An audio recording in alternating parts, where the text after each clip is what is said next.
Shalom, all praises to Yahweh, Ba'ashem, Yahushai, Ba'ashem, Harakah, Kodash. Double honors unto the elder apostles of great millstone of all well. And shalom to the hopeful elect. This is by Allah. And this is Ruth, chapter 1. Now it came to pass in the days when the judges ruled that there was a famine in the land. And a certain man of Bethlehem, Judah, went to sojourn in the country of Moab, he and his wife and his 2 sons.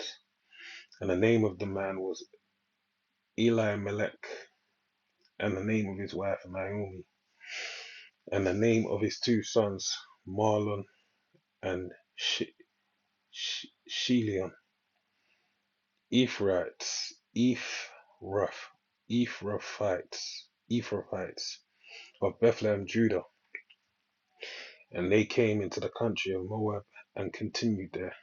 Right. So this man, all right, Elimelech, all right, and his wife Naomi, their 2 sons, they're all from Bethlehem, Judah, which is synonymous with Ephrathites. Now, if you go into the book of Genesis, the 40th chapter, it basically speaks to Ephrath being the same as Bethlehem, all right, where it says, and I buried her there, speaking of Rachel, in the way of Ephrath. The same is Bethlehem, all right, and it was the name of Bethlehem prior to it gaining that namesake. Ephrath goes back to basically Apar, Aparath, all right, so it's a feminine form of a feminine way of pronouncing fruit, meaning the place is fruitful, and then it got renamed by Yaflakam, Bethlehem, which is house of bread, all right, which was the place prophesied where Yahushua would be born, all right. So even the fact that it's called house of bread by Yaflakam, and it was before known as Aparath, Aparath. Basically, it really shows you the name hasn't really changed. Because to be fruitful and to have a house of bread is more or less the same thing. Bread, is something is seen as sustenance, and so is fruit. Having an abundance of fruit, having a house of bread, it's a lot to the same thing. But those things were fulfilled for the time, and it moved on to another thing. All right. So reading on verse 3, and Elimelech, Naomi's husband, died, and she was left, and her 2 sons. And they took them wives of the women of Moab. The name of the one is Orpah, and the name of the other Ruth. And they dwelled there about 10 years. And Mahlon and Chilion died, also both of them. And the woman was left of her 2 sons and her husband. Right. So, this man, Elimelech, basically made the decision to, during the time of the judges, to uproot himself. They say the one source I saw said this happened just after Joshua was up in years, either after he died or something like that. But it may be a further along, because I had seen it's further along because of the genealogy. But who knows? I'd have to do some, delve deeper research and kind of look at more timelines. I was a quick look, all right. But the point being is that this man uprooted his family in the hopes of, uh, you know, um, withstanding that famine and looking for a better option. And really just shows you that, Israel uprooted and moved about a lot, man. And it would be different circumstances that would be the source of it. This one being the fact that there was a famine, there was a lack of bread. He may have had his allotted land and may not have had, a good amount of food in store, or, may have thought he could rent out his portion and make money that way, and then go and live else. However it happened, all right. But there's an abundance of myriad of ways these things could have happened, all right. But the point being is that he sought to find somewhere a lot more comforting, but wound up dying in a strange land. All right, and then even his children, his heritage that he wanted to, obviously, I can imagine he was thinking of, they wound up dying as well a decade after his death. All right, and he bore no children. So it really shows you with sometimes, the worst looking option is the best option, especially when it's your allotted land, it's your blessing. All right, you've basically been posted there, and that's where the Heavenly Father wants you.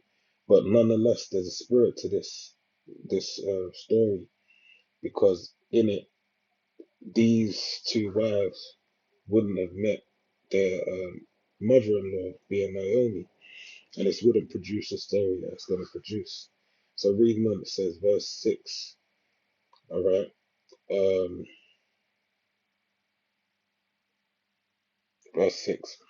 Then she arose with her daughters-in-law, that she might return from the country of Moab. For she had heard in the country of Moab how that the Lord Yahweh had visited his people and given them bread. So this shows you how heavy that famine was. This is talking about a decade. All right. And then the news, obviously, for it to be in, reverse engineering, or there's another word for it, another phrase for it. But basically, the fact that, it was a rumor amongst the people of Moab that the Heavenly Father Yahweh had visited the people of Israel and given them bread. It shows you how sore and displeased, and heavy that basically that famine was. All right. Verse 7. Wherefore she went forth out of the place where she was, and her two daughters-in-law with her, and they went on the way to return unto the land of Judah. Yahweh there. And Naomi said unto her two daughters-in-law, Go, return each to her mother's house. The Lord Yahweh deal kindly with you, as ye have dealt with the dead and with me. The Lord Yahweh grant you that ye may find rest, each of you, in the house of her husband. Then she kissed them, and they lifted up their voice and wept. And they said unto her, Surely we will return with thee unto thy people. Now this is heavy because, Naomi, all right, which her name in the Lashon Kodesh, the Hebrew is Naima, all right, Naima, all right, Naima, which means pleasant. Okay, that's the Arabic. Funny enough, the Arabic way of saying it is the more closer way of actually saying it than Naomi, which is a English way of saying it, of course, English transliteration. But the point is that this woman, Naomi, basically blessed her daughter-in-laws. And more so, we could see, throughout the course of the story, we're going to see that blessing. I don't know, it may have fell upon the other one. There's no writings to it. But the point is, in the history, this blessing really shows that it carries a lot of weight, all right? And that there was some kind of kindness, their kindness was very, kind in that these words were said. And even when we look at today, the Moabite people, Moab and Ammon, China, Japan, the Koreas, and most of them people over there, Vietnam and Taiwan and etc. etc. They're known for their politeness, for their hospitality, all right, for being very entreating. So you can only imagine why this is being said. But reading on verse 11, and Naomi said, Turn again, my daughters. Why will ye go with me? Are there yet any more sons in my womb, that they may be your husbands? Turn again, my daughters, go your way, for I am too old to have an husband. If I should say, I have hope, if I should have an husband also tonight, I should also bear sons. Would ye tarry for them till they have grown? Would ye say for them? Would you stay for them from having husbands? Um, Nay, my daughters, for it grieveth me much for your sakes that the hand of the Lord Yahweh has gone out against me. Right, so basically, they wanted to follow after. I think I may have not read it. I'll read verse 9. Oh no, verse 10 they said it, and they said unto her, surely we will return with thee unto thy people. So they were basically adamant to the point of going back with Naomi unto the land of Israel. But Naomi basically said, look, man, go back to your people. Furthermore, why would you follow me? I don't have, look, live your life. I don't have no children for you. And even if I did, I'd have to get a husband. The husband would have to lay with me. Then I would have to have sons. Then they would have to be, weaned from milk and grow into men to be able to bear your seed. And this really shows you that culturally, how everyone was more inclined in a Middle Eastern fashion, right, within that region, that they all understood that law. All right, these things were more far reaching, the law, statutes, and commandments of the Heavenly Father. It was something that everyone was inclined to deal with, all right, because they were not so far removed from the law, statutes, and commandments, the ways of the Heavenly Father during that time period. All right, so they understood that law.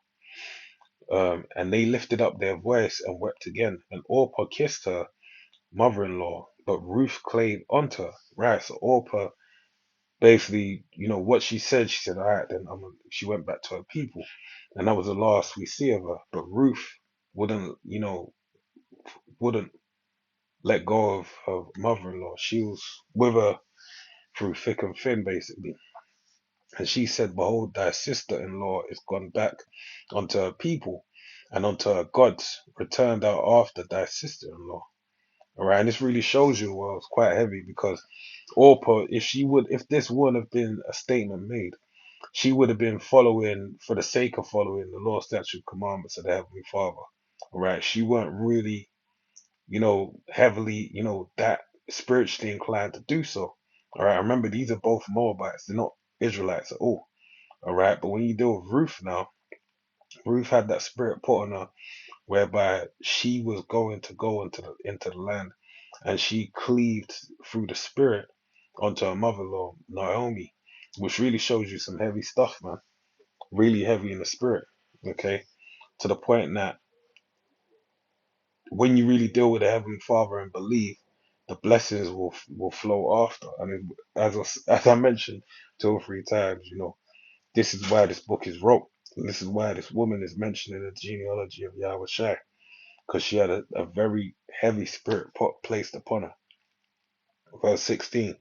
And Ruth said, entreat me not to leave thee, or to return from following after thee.